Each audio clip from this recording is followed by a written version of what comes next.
Hello friends, welcome to malathi samayal. இன்றைக்கி நம்ம கிச்சனில் ஒரு கப் கோதுமை மாவு வச்சு ஒரு சூப்பரான பிரேக்ஃபாஸ்ட் ரெசிபி பார்க்கலாங்க. ரொம்பவே டேஸ்டியாக இருக்கும். ஒரு 5 நிமிஷத்தில் பிரேக்ஃபாஸ்ட் பண்ணிடலாம். இது கோதுமை மாவில் தான் செஞ்சிங்கன்னு தெரியாதுங்க. அந்தளவுக்கு டிஃப்ரெண்ட்டாகவும் டேஸ்ட்டும் ரொம்ப நல்லாயிருக்கும். இப்போ ஒரு துளி எண்ணெயோ நெய்யோ தேவைப்படாது. இப்போ ஒரு மிக்ஸி ஜார் எடுத்துக்கோங்க. அதில் ஒரு கப் அளவுக்கு கோதுமை மாவு ஆட் பண்ணிக்கலாம். அரை கப் தேங்காய் எடுத்துருக்கேங்க. நல்லா ஃப்ரெஷ்ஷாக துருணு தேங்காய் ஆட் பண்ணிக்கலாம். ஒரு கப் கோதுமை மாவு எடுத்திங்கன்னா அரை கப் தேங்காய் கரெக்டாக இருக்கும். தேங்காய் ஆட் பண்ணுறதுனால நல்ல ஒரு டேஸ்ட் கொடுக்கும். தோசை நல்லா சாஃப்டாகவும் இருக்கும். இப்போ தேவையான அளவு உப்பு ஆட் பண்ணிக்கலாம். இப்போ ஒரு ஸ்பூன் அளவுக்கு சர்க்கரை எடுத்துருக்கேங்க. சர்க்கரையை ஆட் பண்ணிடலாம். இப்போ ஒரு கப் தண்ணி ஊற்றி நல்லா நைஸ் பேஸ்ட்டாக அரைச்சிட்டு வந்துடலாம். எந்த கப்பில் கோதுமை மாவு எடுத்திங்களோ அதே கப்பில் தண்ணி எடுத்துக்கோங்க. இப்போ இந்த அளவுக்கு நல்லா நைஸ் பேஸ்ட்டாக அரைச்சாச்சு. இப்போ இதோடவே 2 ஸ்பூன் அளவுக்கு தயிர் ஆட் பண்ணிக்கலாங்க. இப்போ 2 ஸ்பூன் தண்ணி ஊற்றி இதையும் நல்லா நைஸ் பேஸ்ட்டாக அரைச்சிட்டு வந்துடலாம். தண்ணி வந்து அதிகமாக சேர்த்துறாதீங்க.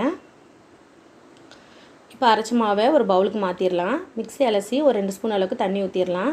ஒரு கப் கோதுமை மாவு எடுத்திங்கன்னா 1.25 கப் தண்ணி கரெக்டாக இருக்கும். சப்போஸ் அரைக்கும்போது தண்ணி ஆயிடுச்சுன்னா ஒரு 2 ஸ்பூன் அளவுக்கு கோதுமை மாவு ஆட் பண்ணிவிட்டு நல்லா மிக்ஸ் பண்ணிக்கோங்க. இப்போ நமக்கு மாவு ரெடி ஆகிடுச்சு. ஒரு பிஞ்ச் அளவுக்கு சோடா உப்பு ஆட் பண்ணிக்கோங்க. சோடா உப்பு ஆட் பண்ணிவிட்டு நல்லா மிக்ஸ் பண்ணி விட்டுடலாம். ஒரு 5 நிமிஷம் போல் அப்படியே இருக்கட்டும். அப்போ 5 நிமிஷத்தில் நல்லா சாஃப்டாக வந்துடுங்க. இப்போ க்ளோஸ் பண்ணி வச்சிடலாம். ஒரு 5 நிமிஷம் அப்படியே இருக்கட்டுங்க.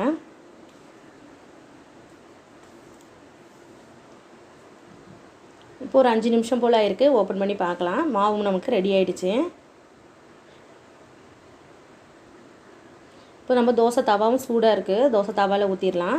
அடுப்பு வந்து வேகமாக வச்சுருங்க. கம்மியாக வைக்க வேண்டாம். வேகமாக வச்சுட்டு ஒரு 2 கரண்டி அளவுக்கு ஊற்றிடலாங்க. ஸ்ப்ரெட் பண்ண வேண்டாம். சின்ன கரண்டியில் 2 கரண்டி அளவுக்கு ஊற்றிக்கோங்க.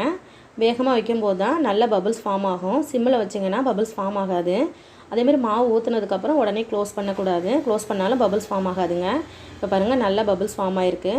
இந்த டைமில் அடுப்பை வந்து குறைச்சி வச்சுருங்க. வேகமாக வச்சா மட்டும்தான் பபிள்ஸ் நல்லா ஃபார்ம் ஆகி நல்லா சாஃப்டாக கிடைக்கும். இப்போ நல்ல பபிள்ஸ் வந்ததுக்கப்புறம் இப்போ க்ளோஸ் பண்ணி வச்சிடலாம். க்ளோஸ் பண்ணி 1 நிமிஷம் போல் வேக வச்சு எடுத்துக்கலாங்க. இப்போ 1 நிமிஷம் போல் ஆயிருக்கு. ஓப்பன் பண்ணி பார்க்கலாம். நல்லா சாஃப்டாக வெந்து வந்திருக்கு பாருங்கள். இப்போ 2 பக்கமாக வெந்து வந்திருக்கோம். திருப்பி போட வேண்டாம். அப்படியே நம்ம எடுத்துடலாம். உங்களுக்கு பார்க்கும்போதே தெரியும் நல்லா சாஃப்டாக வந்திருக்கு. ஒரு துளி ஆயில் கூட நம்ம சேர்க்கவே இல்லை. எவ்வளோ சாஃப்டாக இருக்குது பாருங்கள். இருக்கிற மாவில் இது போல் ஊற்றி எடுத்துடலாம்.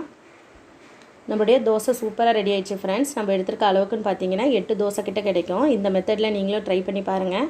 ட்ரை பண்ணிவிட்டு எங்கள் சேனலுக்கு லைக் பண்ணுங்கள், ஷேர் பண்ணுங்கள், கமெண்ட் பண்ணுங்கள். மறக்காமல் malathi சமையலுக்கு சப்ஸ்கிரைப் பண்ணிக்கோங்க ஃப்ரெண்ட்ஸ். தேங்க்யூ.